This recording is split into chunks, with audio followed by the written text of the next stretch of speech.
রাজ্যের পুলিশ মন্ত্রী পুলিশদেরকে কি নির্দেশ দিচ্ছে, কিভাবে হবো টিচারদের সঙ্গে ব্যবহার করছে পুলিশ, আমি হতভম্ব হয়ে যাচ্ছি।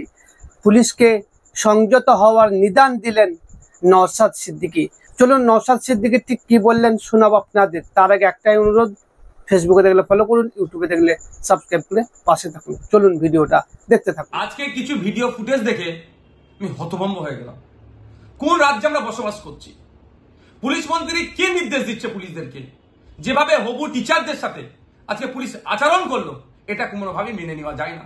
আমি তীব্র নিন্দা ধিক্কার জানাচ্ছি পুলিশ মন্ত্রীকে, যে আপনার পুলিশকে সংযত হতে বলুন। মানুষ এখনো পুলিশের পক্ষে যে সম্মান দিচ্ছে, হয়তো আগামী দিনে নাও দিতে পারে। আমরা চাই না পুলিশ কোনোভাবে অসম্মানিত হোক, কিন্তু যেভাবে আজকে 2022-এর টেট পাস পরীক্ষার্থীতে যারা ইন্টারভিউয়ের জন্য যারা আজকে পরিষদ ভবনের দিকে এগিয়ে যাচ্ছিলেন দাবি নিয়ে যে ইন্টারভিউ করতে হবে, দ্রুত ইন্টারভিউ এবং মেধার ভিত্তিতে নিয়োগ করতে হবে, তাদের উপরে যেভাবে ঝাঁপিয়ে পড়লো, এটা মেনে নেওয়া যায় না। 2017-এর পরে 2022, 5 বছরের বেকারত্বের জ্বালা, তারপরে পরীক্ষা দেওয়ার সুযোগ পেয়েছে টেট। 2023, 24, 25 শেষ হতে চলেছে, এখনো পর্যন্ত ছেলেগুলোকে, হবু শিক্ষক শিক্ষিকাগুলোকে ইন্টারভিউর জন্য ডাকা হলো না। আমি বিধানসভায় 2024 সালে আমি শিক্ষামন্ত্রীকে মেনশন করলাম যে অবিলম্বে ইন্টারভিউ ডেকে মেধার ভিত্তিতে নিয়োগ করা হোক।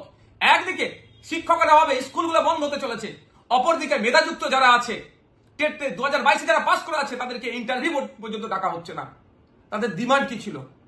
ইলিগাল ডিমান্ড তো নয়, বৈধ দাবি নিয়ে পরিষদ ভবনের দিকে জাগিয়ে যাচ্ছিল।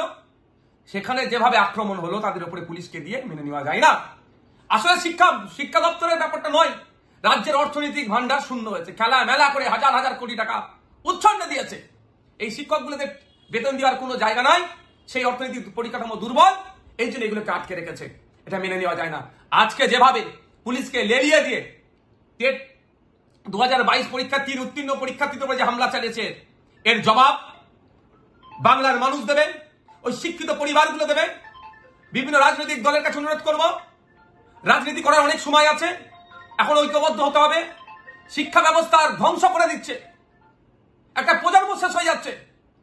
মানুষের শিক্ষামুখী হবে না, উচ্চশিক্ষায় শিক্ষিত হবে না। তার ডেটা দেখলে বোঝা যাবে কলেজ এখন প্রায় 50% আপনার সিট শূন্য, মানে এখনো শূন্য হয়ে আছে, অর্থাৎ ভর্তি হচ্ছে না। কেন? এই দুরবস্থার জন্য। পড়ার শেষে চাকরি নাই, আবার চাকরি হলেও দুর্নীতি হয়ে যাচ্ছে। তো আমি অনুরোধ করবো সকলকে এগিয়ে আসুন, এই 2022 টেট উত্তীর্ণ ছাত্রছাত্রীদেরকে দ্রুততার সাথে ইন্টারভিউ ডেকে মেধার ভিত্তিতে নিয়োগ হোক, এই দাবি তুলুন।